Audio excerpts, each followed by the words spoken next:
On August 1st, 1943, 11 nuns gave up their lives to protect other townspeople from death at the hands of Nazi soldiers. The sisters lived and worked in Nowogrodek, a town located in modern-day Belarus. The town suffered Soviet occupation from 1939 to 1941, at which time it was then occupied by the German army. Sister Mary Stella was the superior of the group. She suffered from a heart defect, but she was dedicated to helping others, especially the poor. Sister Maria Imelda was an expert gardener. Her fellow sisters thought that she was intelligent and humble, but a bit scatterbrained. Sister Maria Rajmunda was known to be extremely hardworking. She had a bit of a temper, but she always apologized if she ever felt she was unpleasant.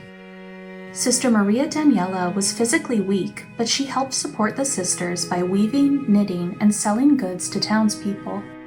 Sister Maria Kanuta's parents wanted her to marry a local man, but she became a nun instead. She was a hard worker who never complained. Sister Maria Gwidona was known for her perfectionism. Both her fellow sisters and the townspeople of Nowogrodek noted her cheerfulness. Sister Maria Sergia grew up in a small village and completed her novitiate in the United States. She was happy to return to Poland, and she was known to be very prayerful.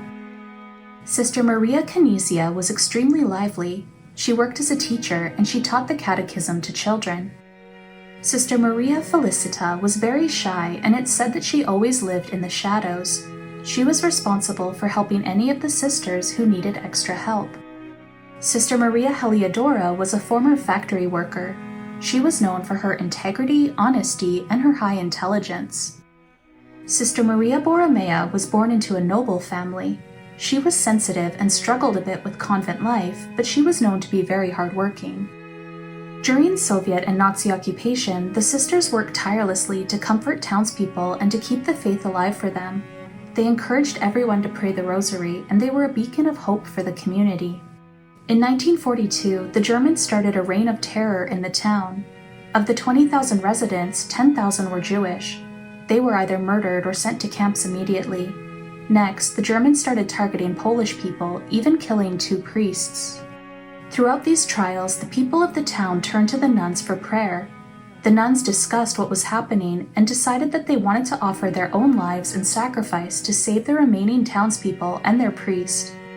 They told their priest, Father Aleksander Zienkiewicz, "If sacrifice of life is needed, accept it from us and spare those who have families. We are even praying for this intention." When Father Zienkiewicz's own life was threatened, the sisters once again offered up their lives in his place, saying, "There is a greater need for a priest on this earth than for us. We pray that God will take us in his place if sacrifice of life is needed." On July 31st, 1943, the nuns were summoned by the Gestapo. One woman, who was a child at the time, remembers the nuns walking to the police station together, smiling, never to be seen alive again. Sister Maria Małgorzata, another member of the community, was instructed by Sister Maria Stella to stay behind and care for the church and Father Zienkiewicz. Sister Małgorzata agreed and was spared. The other 11 nuns were held by police overnight. The next morning, they were driven to an isolated area in the woods where they were shot, killed, and buried in a pit. At first, no one in Nowogrodek knew what happened to the sisters, but the news eventually filtered out. Sister Małgorzata searched for and found their grave, and Father Zienkiewicz later had them exhumed and brought to the church.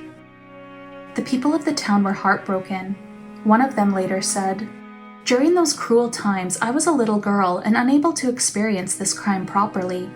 Only much later, after many years, I was shocked that the innocent sisters could be murdered like this. When I think of them now, I imagine those last hours and moments of their lives. I often entrust my problems to the Blessed Sisters, asking for their help. I feel that I am being heard. In my memories and in my mind, they are saints." After the war, Soviet forces occupied the area again and gave the residents of Nowogrodek a choice: stay on a Soviet passport, renouncing Catholicism and local traditions, or get deported to Poland. Most residents chose deportation. They referred to themselves now as the Nowogrodek family. One of the residents said, "Many of the Nowogrodek family think that the sisters' intercessions have caused so many of us to survive the war, to return from exile, from German and Soviet prisons, and to survive the difficulties of partisan life." Sister Małgorzata was one of the few people who chose to stay in Nowogrodek, where the townspeople who remained called her the guardian of the tabernacle. She died in 1966, and her sainthood cause was opened in 2003. Father Zienkiewicz lived until 1995. His sainthood cause was opened in 2010. He wrote various educational and religious books, including one about the Nowogrodek nuns called No Greater Love. The nuns were beatified by Pope John Paul II on March 2, 2000. Their feast day is September 4th.